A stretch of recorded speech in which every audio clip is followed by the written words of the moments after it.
The darning embroidery foot is not only used for repairing holes or torn areas, but it can also be used to do free motion embroidery, stipple quilting, even create monograms.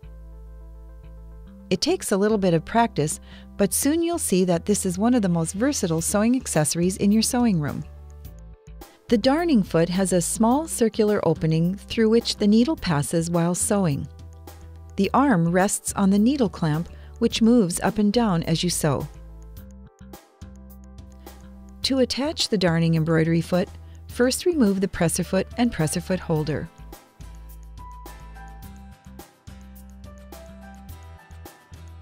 Depending on machine model, either lower or cover the feed dogs to disengage them.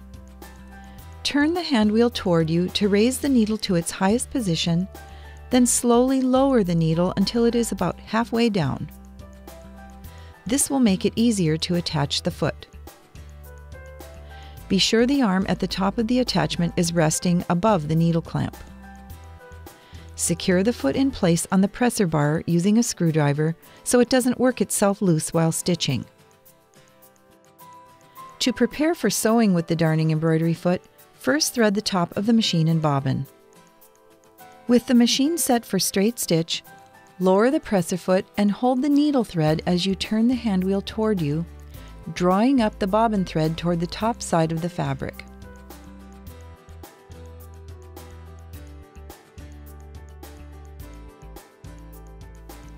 Lift the presser foot, then pull both threads under the foot. Lower the presser foot. Sew a few stitches to secure the threads. Continue sewing, then stop to trim the thread tails. When you put the presser foot down, you may notice that the foot won't be touching the fabric. But lowering the presser foot will put tension on the upper thread, which is necessary for correct stitch formation. The foot only comes in contact with the fabric momentarily while stitching, when the needle is in its lowest position. The foot rises again, allowing you to move the fabric freely. To do darning of holes or tears in fabric, apply a small fabric scrap to the back of the tear to add stability. Select the straight stitch and sew over the torn area while guiding the fabric back and forth in even movements. Once the area has been covered with stitches, leave the needle down, lift the presser foot, and turn the fabric 90 degrees. Lower the presser foot and repeat the process.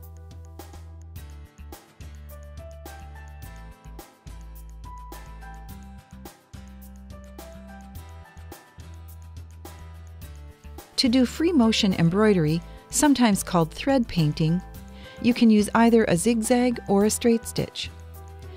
It is not necessary to set the stitch length, as this is determined by sewing speed along with the fabric movement.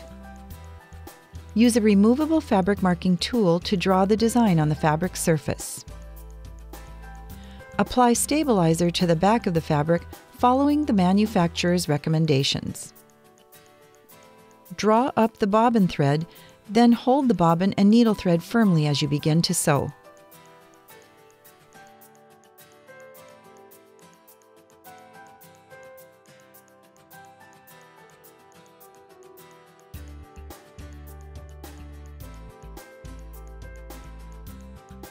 Stop to trim the thread tails.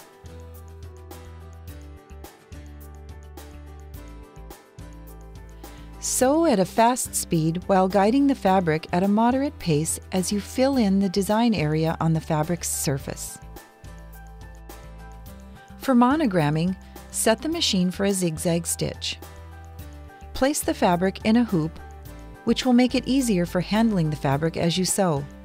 Apply stabilizer to the back of the fabric following the manufacturer's recommendations. Use a removable fabric marking tool to draw the monogram on the fabric surface. Sew at a fast speed while guiding the fabric slowly as you sew the monogram. The stitch width will depend on the look you want and the size of your monogram. Stitch length is determined by the sewing speed along with the fabric movement. Though this technique takes a little practice, You'll soon find it's a creative way to personalize many of your projects. To do stipple quilting, set the machine for straight stitch. It is not necessary to set stitch length, as this is determined by sewing speed along with the fabric movement. Place the backing fabric, batting, and top fabric together. Pin baste to secure them for sewing. Hold the fabric with both hands, then sew in a meandering fashion, joining the fabric layers together as you sew.